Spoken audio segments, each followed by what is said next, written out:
Hello, my name is Erin Savage and I am a student physical therapist assistant at Kennebec Valley Community College. For my evidence-based project, I chose to ask the question, is bariatric surgery more effective long-term than diet and exercise for obese patients? So bariatric, just the study of bariatrics, is the branch of medicine that deals with the causes, prevention, and treatment of obesity. The objectives for this presentation is what is bariatric surgery and why is it performed?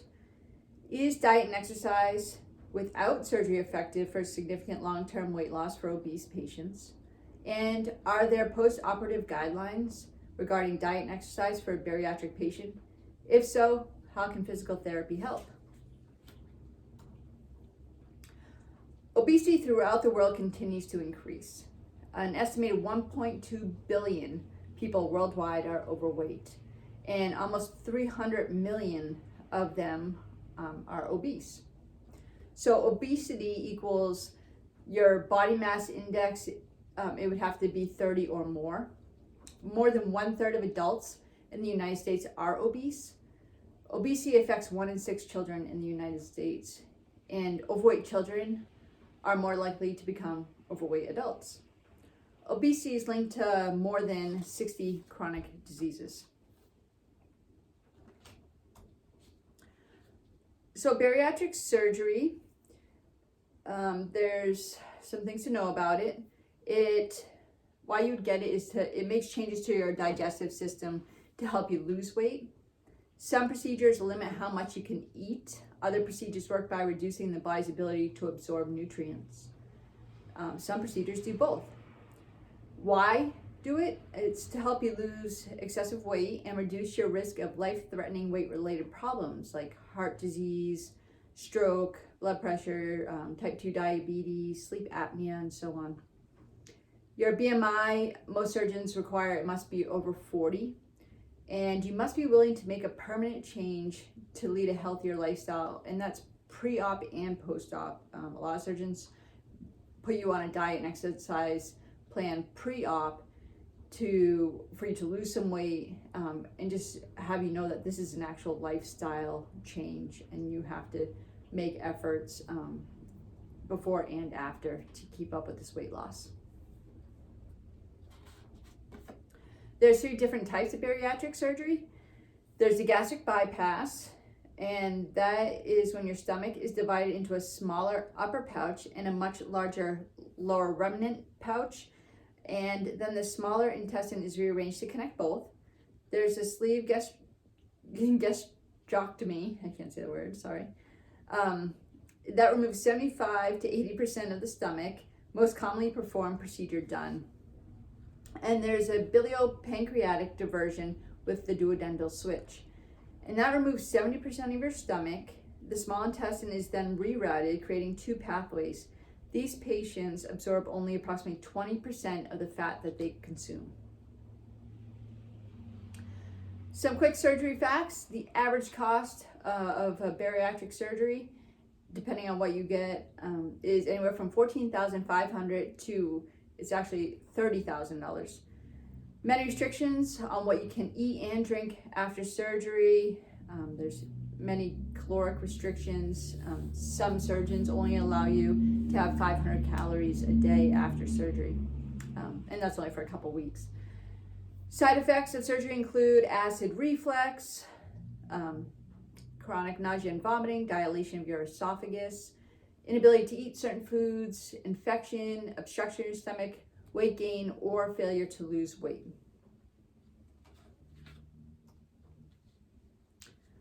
Everyone knows diet and exercise are important to incorporate in a healthy lifestyle, and it helps to increase your overall wellness. So here's just some of the diseases that a good diet and regular exercise can prevent.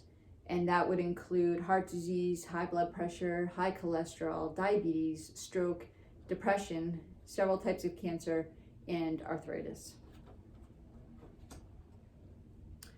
So my first study, the purpose, the study is called The Effects of Diet and Exercise in 337 overweight, and obese adults. The purpose of the study was to determine for the first time the effects of a weight loss diet with or without exercise on body fat levels in overweight and obese adults. The methods was that 337 overweight and obese subjects were assigned randomly to either a diet only or a diet and exercise group for an 18-week period. Their ages were between 19 and 51, and their BMI was greater than 30 for this study. Both groups received an energy reduced calorie diet of 1,300 to 1,700 calories a day.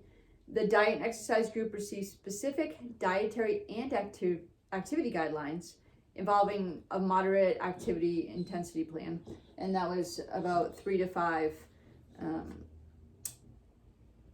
times a week in activity. The results is that no significant differences were observed in both diet only and diet and exercise groups during baseline period. During the intervention period, though, weight, body mass index, and waist circumference decreased significantly in diet only group.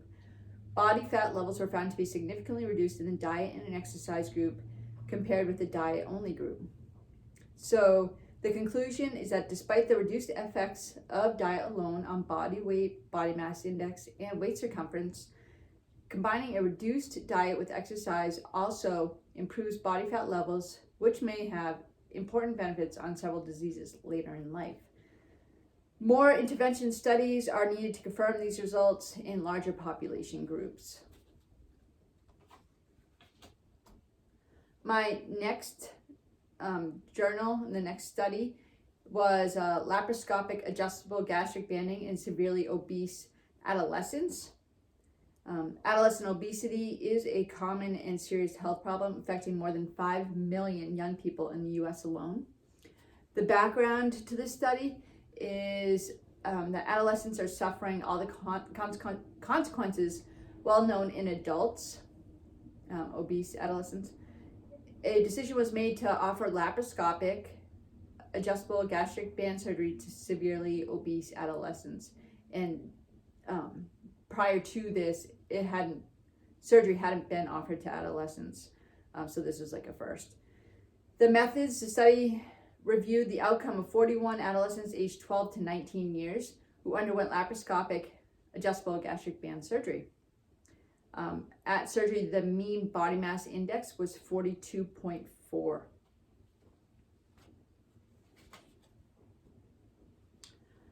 So you can see there how they did the surgery. The band wrapped around the top part of the stomach, and there was a smaller stomach below. And the patient feels fuller sooner while eating and eats less as a result. And they do the surgery because it's the most cost effective and also the most effective in the 3 surgeries. The results is the mean follow-up was 33 months. The compliance was excellent with 12.2 visits per child at 2 years. At 3 years, the mean body mass index had decreased to an average of 29%, which is maintained at 5 years. Of the 41 adolescents, 83% were no longer obese with a BMI of less than 30. Conclusion, laparoscopic adjustable gastric band surgery is a valid option for the care of severely obese adolescents. My third study is the long-term efficiency of an intense lifestyle intervention versus bariatric surgery to treat morbid obesity in women. The purpose of this study was to compare the long-term efficiency of an intensive lifestyle intervention to bariatric surgery in morbidly obese women. The methods were 29 morbidly obese females participated in this study. 15 subjects were assigned to the lifestyle group and 14 underwent vertical banded gastric surgery. Participants in the lifestyle group attended 30 behavioral modification sessions over 3 years, whereas the surgery group received the standard of care nutrition after bariatric surgery. So the lifestyle group was educated to achieve weight management by adopting healthier eating habits and increasing physical activity, and they received an individually tailored treatment plan for diet and exercise.